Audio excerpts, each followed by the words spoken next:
So great to be here with you guys, and yeah, just hope it's been a great start to the week. I'm actually just gonna jump straight into what I want to say because I feel like I have a lot to pack in to a very small amount of time. And so just make my mouse work. And so we've had, some amazing content from the other speakers on just a range of very important DNI topics and topics which I care about a lot. So I think what I'm going to attempt to do in the next 10 minutes is to kind of do like a bit of a mix and match between the conventional DNI and try and match it up with the unconventional,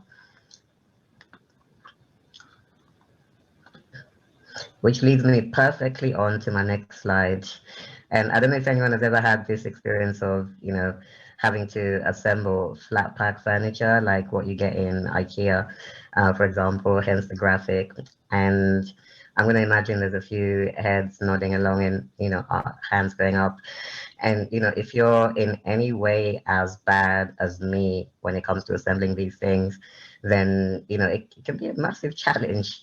And so what usually, saves me is, being able to call on a friend or, just somebody that I know, a neighbor, whoever, and say, hey, by the way, I just got this new shelf, but I need a hand, like, kind of putting it together, right? Um, and in doing this, what I'm actually doing is tapping into a resource which I like to call social capital, right? Because I'm tapping into my network and I'm leveraging that resource to help me produce an outcome. In this case, putting together a bookshelf from IKEA. And, at this point, you might be thinking, hey, Winston, that's a really cool story. But what does this have to do with DNI and inclusion? And I'm glad you asked.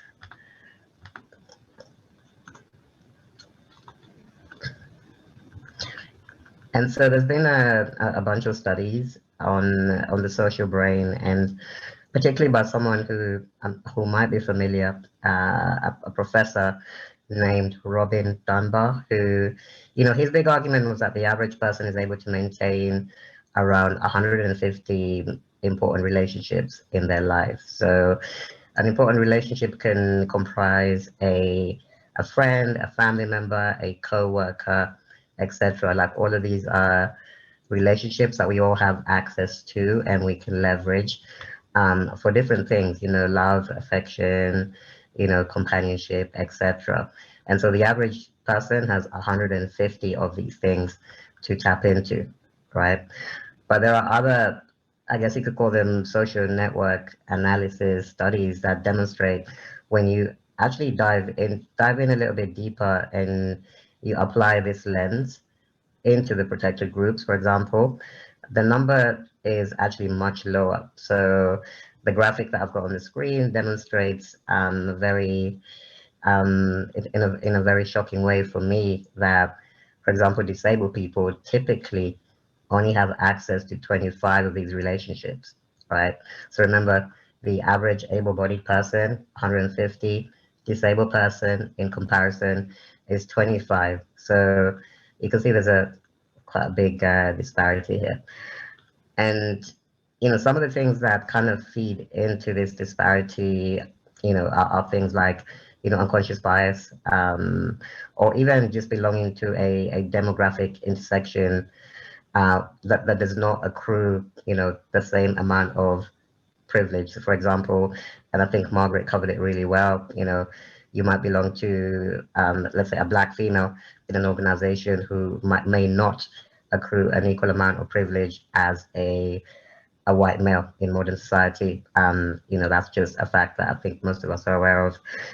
And so if we look at recruitment as an example, statistics show that around 40% of jobs are filled based on referral, right? So in other words, these roles are only accessible to those that have the network or the social capital to be considered for them, right?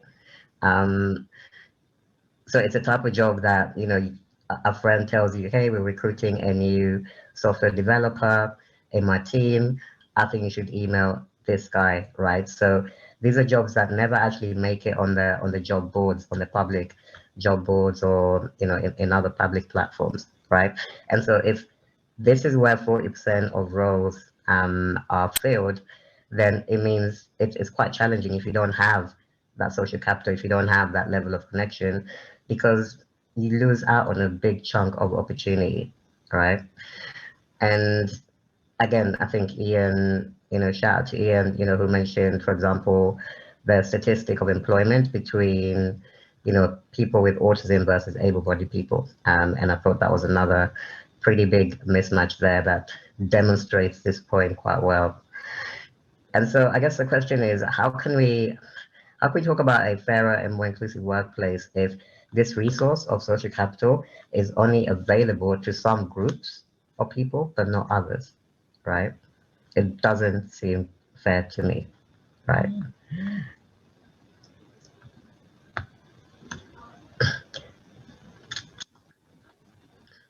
And so this is where I believe, and as I begin to wrap up, this is where I want to talk a bit more about inclusive leadership and even allyship, and how these concepts can actually pour into, into our social capital and into strengthening those networks that we all really need, I believe, to progress.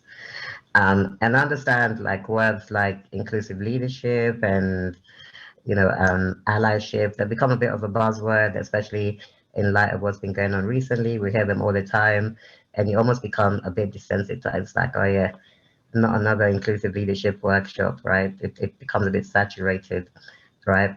But I just want to like bring it back, hopefully to just bring it back up in importance, hopefully for you, because inclusive leadership is not just associated with the most senior people in an organization, right? We actually all have an opportunity and a responsibility to, I guess, to be an ally for someone, whether it's in an organization, in our organization, or even in society, in the wider society, right? And just give you some examples of what this might look like. Men can be allies to women, right? Cisgender people can be allies to LGBTQ plus, able-bodied to disabled, white people to people of color, and IKEA experts to non-IKEA experts. The list goes on, right? And so my challenge to you is this, and it's just one, hopefully if you take away just one thing, then let it be this. How can you be a more inclusive leader? How can you be an ally for someone? Or how can you help someone upgrade their social capital so that they have the access to those opportunities that they would not otherwise have had, right? And I'll just end on this quote, which I really like. It's not one of mine, but I think it just encompasses really well the essence of what I'm trying to say here, which is, better inclusion creates better business and ultimately better societies. And, if we're talking about creating a fairer and more inclusive future world, then for me, this is the type of world that I want to live in. Thank you very much. And I believe I'll hand back over to the team. Okay. Thank you very much, everyone. I think it's been an insightful 4 presentations that we went through and some mind-boggling insights of things that we should be doing in our organizations, from quite practical to some quite great examples of what it should look like in the world of work, some great analogies that I just saw a lot of comments of people loving the analogy that they'll be using into their workplace. And also these elements that maybe span beyond the traditional understanding of diversity and inclusion, where we're looking at social capital and how that actually brings in that element of inclusion. I think as the start of the panel, and what I want to ask each and every one of you is almost going back to the theme and the title of the session, looking into the future 10 years from now. So you're a D&I professional in 2030. We mentioned when we were scoping out this session that our role is to do the work so we can no longer have the job. So inclusion is no longer an issue. We're no longer D&I practitioners because that's no longer a field to be in. So we're in 2030. D&I professional looking back into the world of work and the progress that has happened in the past 10 years, what are some of the things you would be proud that has happened in the field of diversity and inclusion? Should I go? Go, Ian. So I think, well, building on what you just said, clearly there'd have to be no more D&I. Maybe we'd gone through a phase where we were concentrating on the I for inclusion, so that all the great diversity and all the great talent is actually being involved in the business. I think also from my point of view, I think if we could see evidence that there was less stress amongst diverse individuals, showing that they were feeling more at home and more belonging. And I think if that great analogy at the end in terms of Winston's circles, if we had some evidence that those circles were the same size, so that everybody had the same 150 people or whatever the number is, and had access to the informal jobs and the jobs that aren't advertised and the promotions that aren't advertised, I think those would all be brilliant things to be able to look back on and say we've made some progress. I think for me, go on, Julie. So I think for me, it's about, and again, I want to just pick up on what Winston was saying at the end, is that we recognise the privilege we all hold. And we all, regardless of our identity, hold a different level of prejudice, of privilege, sorry, and also a different level of prejudice, actually. I think what I'd like to see in 10 years' time is that our leaders feel more comfortable to have those conversations. I know at ACAS, we're talking to businesses, and that is one of the biggest things that they're really struggling with at the minute, around this whole concept of privilege, and actually that people feel comfortable having those uncomfortable conversations, and I always talk about that, I recognise that I have a very privileged role, the job I do. I recognise that, and it's my role to actually enable others to achieve their best and bring their whole self to work. And, for me in 10 years' time, I would love it if everybody sees the world through the same view that I do, and that we are inspiring everyone in lifting as we climb. That's one of my favourite sayings as well, and that we feel more comfortable with those difficult conversations. Thank you, Julie. Margaret, same question. Mine is a bit out there, so I just one of the things I don't want to see in 10 years' time is the business case for diversity and inclusion.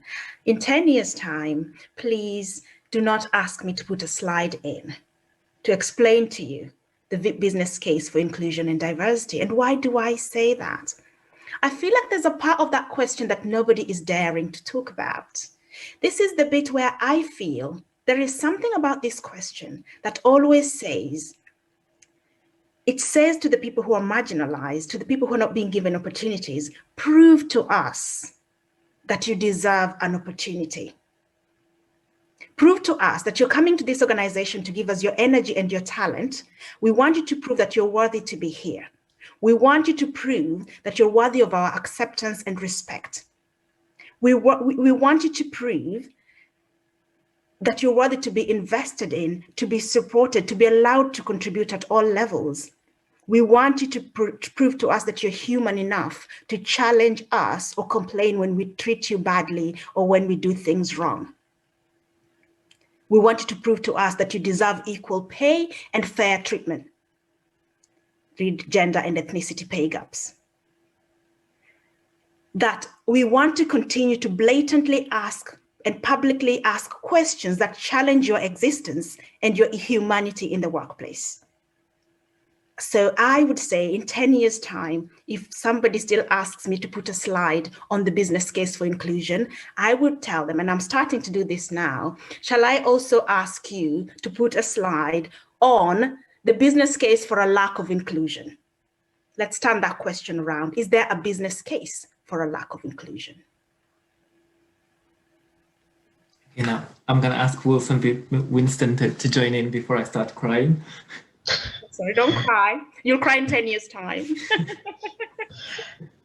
Yeah, and hopefully sooner than 10 years. But I think for me, just maybe like a tweak in language. So, for example, even diversity and inclusion, I don't really want that term to have the same meaning in 10 years that it does today, because I think my experience has been a lot of people and organizations, and even myself at different times, use these words interchangeably when they're actually so different.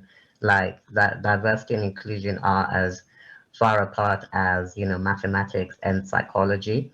And I think this is when we confuse ourselves that, by having different people and different groups around the table, so we're diverse, that somehow means that you're also inclusive, but inclusive is actually a step beyond just, the first rung of diversity. So a language tweak, maybe they shouldn't even be used in the same sentence. Maybe I'll go that far.